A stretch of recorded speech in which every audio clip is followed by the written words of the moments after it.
సిండికేట్ను RR ట్యాక్స్కి ఒప్పించిర్రు. కాబట్టి దాని గురించి మనం కొత్తగా మాట్లాడుకునేది ఏమున్నా సార్. ఇప్పుడు దిల్ రాజు గారు చెప్పారు, ఏం చెప్పారు దిల్ రాజు గారు? ఒకసారి మీరు అది మొత్తం ప్రెస్ మీట్ అంతా చూసా కదా నేను. కాబట్టి నేను ఏమంటున్నా అంటే Pushpa syndicate accepted RR tax, కథం అయిపోయింది సినిమా. అదే కదా కావాల్సింది కూడా. ఈరోజు నేను ఆల్రెడీ ఏదైతే రియల్ ఎస్టేట్ వాళ్ళు ఆల్రెడీ రిజిస్ట్రేషన్ అయిపోయింది, వాళ్ళు ట్యాక్స్ కట్టాల్సిందే. అసలు ఎవరు ట్యాక్స్ కడితే వాళ్ళకి బెనిఫిట్స్ ఉంటాయి, ట్యాక్స్ కట్టకపోతే నో బెనిఫిట్స్. కాబట్టి ఈ రోజు సినీ ఇండస్ట్రీను పిలిపించిండు, కూర్చునబెట్టిర్రు, మాట్లాడారు, Congress party style of settlement చేసేసారు. నేనేమంటే అదే నిజంగా మీరు కూర్చోవాల్సింది ఎక్కడ? కూర్చోవాల్సి మీకు కూర్చోవాలని జాగా దొరకలేదా? పోలీసు హెడ్ క్వార్టర్కి ఎందుకు పిలిపించారు వాళ్ళను? హెడ్ క్వార్టర్ లో కూర్చుని పెట్టి ఏం మాట్లాడారు? ఇప్పుడు సహజంగా మనకు చెప్పండి సార్. కాదు రివ్యూ మీటింగ్లు కావచ్చు, లేకపోతే మిగిలినటువంటి అంశాలు వాడుకునే దానికి దీన్ని కూడా వాడుకుంటున్నారు. అసలు ఇక్కడ పెట్టడం ఏంటి? మీరు బెదిరించి లొంగ తీసుకునే దానికి ఇది వేదిక చేసుకున్నారా సార్? ఒకటి వాళ్ళ లేక ముఖ్యమంత్రి గారు ప్రగతి భవన్ లో కూర్చుంటలేడు.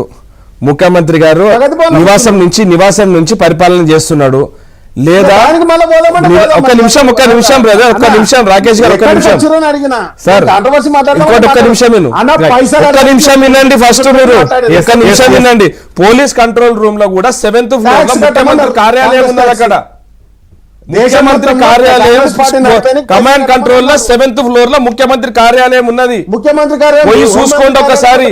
ముఖ్యమంత్రి ఎక్కడి నుంచి పరిపాలిస్తారో, సెక్రటేరియట్ అయినా లేకపోతే కంట్రోల్ రూమ్ అయినా క్యాంప్ ఆఫీస్ అయినా ముఖ్యమంత్రి కార్యాలయం అంటారు. ఓహో, పోలీస్ కంట్రోల్ రూమ్ నుంచి పరిపాలన సాగిస్తారంటారు. ఎందుకు? పోలీస్ కంట్రోల్ రూమ్ లో ముఖ్యమంత్రి కార్యాలయం ఉంది, అక్కడ క్యాంప్ ఆఫీస్. అక్కడ రివ్యూ మీటింగ్లు పెట్టినప్పుడు వాళ్ళు అప్పుడేం మాట్లాడలేదు. అంటే మీరు ఎక్కడ అంగం తేడా టైపు తప్పు తిరగడుకోవాలి. అక్కడ వచ్చిన దాంట్లో ఆయన ఏమన్నారు? ఒక వెంకటేష్, నాగార్జున తప్పించి పెద్దోళ్ళు ఎవరు ఇంకోటి మాట చెప్తారు. త్రివిక్రమ్ శ్రీనివాస్ మీరు మాట్లాడుతారు. మనం ప్రకాష్ రెడ్డి గారి దగ్గర కూడా ఒకసారి వెళ్దాం.